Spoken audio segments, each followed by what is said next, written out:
राजू एक limited company में branch manager की जॉब करता था। एक दिन राजू को ऑफिस से घर जाने के लिए लेट हो गया था। सर्दी की मौसम होने के कारण रात भी जल्दी हो गई थी। ठंड भी बहुत शुरू हो चुकी थी। रास्ते में चलते चलते राजू को अचानक एक आवाज सुनाई दी। रुक जाओ। राजू वहीं पर ही रुक गया और पीछे मुड़ के देखा, लेकिन पीछे कोई भी नहीं था। फिर से वही आवाज सुनाई दी, सामने देखो। जैसे ही राजू ने सामने देखा तो उसे जमीन पर कुछ चमकती हुई चीज दिखाई दी। राजू दौड़ के उस चीज के पास गया और देखा तो यह कोई साधारण चीज नहीं थी, बल्कि एक चमकता हुआ हीरा था। उसने वह हीरा अपने हाथ में लिया। उसकी चमक देखकर राजू की खुशी का पार ना रहा। लेकिन राजू को कहां पता था यह कोई साधारण है या नहीं, बल्कि एक मायावी हीरा है। अचानक उस हीरे में से आवाज आई, अगर तुम्हें और हीरे चाहिए तो इस जमीन को खोदो। इस जमीन के नीचे बहुत सारे हीरे हैं। राजू खुश हो गया। उसने उस हीरे को अपनी जेब में डाला और जमीन खोदना शुरू किया। करीबन 3 फीट खोदकाम करने के बाद अचानक राजू डर के मारे चिल्लाने लगा। इसके कारण उसका संतुलन खो गया और जमीन पर गिर पड़ा, क्योंकि उस गड्ढे में से हीरे मोती नहीं बल्कि किसी इंसान का कटा हुआ सर मिला। अचानक वह सर हवा में उड़ने लगा और बोला, डरो मत, मैं तुम्हें कोई हानि नहीं पहुंचागा।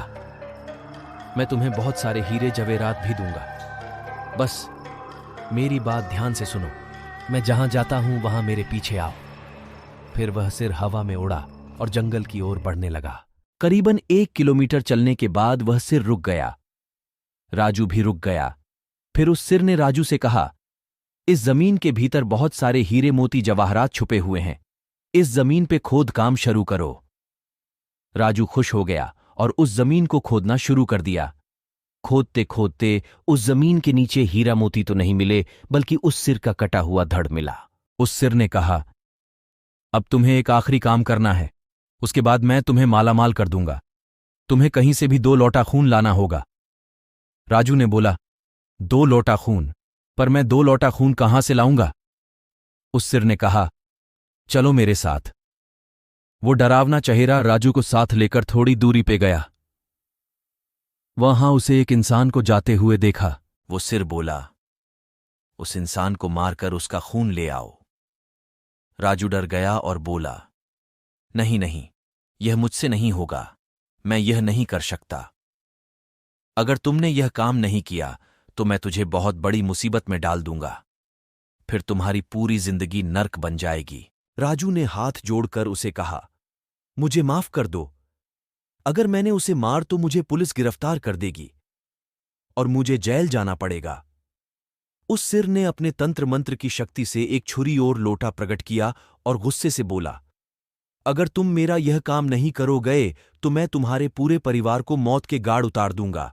राजू ने मजबूरी में आकर उस आदमी को मार डाला और उसका खून लेकर उस सिर के पास गया। वो सिर खून को देखकर बहुत खुश हुआ और बोला, ये खून मेरे शरीर पे डाल दे। उस सिर के कहने पर राजू ने खून को उसके शरीर पे डाल दिया। फिर कुछ ही देर में वो कटा हुआ सिर उस शरीर पे जुड़ गया। ये सब देखकर राजू की हालत अब खराब होने लगी। वो उस भूत को देखकर काफी डर गया।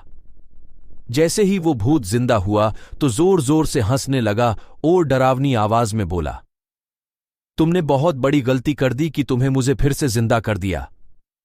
अब मैं सिर्फ तुम्हें ही नहीं बल्कि इस पूरे शहर को मौत के गाढ़ उतार दूंगा।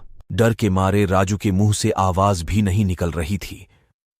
वो अपने जान बचाने के लिए वहां से दौड़ा, लेकिन उस भूत ने छलांग लगाकर राजू को जमीन पे गिरा दिया और बोला, मुझे बहुत भूख लगी है, अब मैं तुम्हारा मांस खाऊंगा। जैसे ही उस भूत ने मांस खाने के लिए आगे बढ़ा कि तुरंत ही उसका सिर धड़ से अलग हो गया। राजू समझ नहीं पाया कि आखिर यह चमत्कार हुआ कैसे। जब राजू ने पीछे मुड़कर देखा तो एक अघोरी बाबा खड़े थे। उस अघोरी बाबा ने कहा, जब तुम उस आदमी को मारकर उसका खून ले जा रहे थे तभी मैंने देख लिया था और समझ गया कि कुछ तो बुरा होने वाला है। इसीलिए मैं तुम्हारे पीछे पीछे यहां तक चला आया और मैंने अपनी मंत्र की शक्ति से उस भूत को फिर से मार दिया।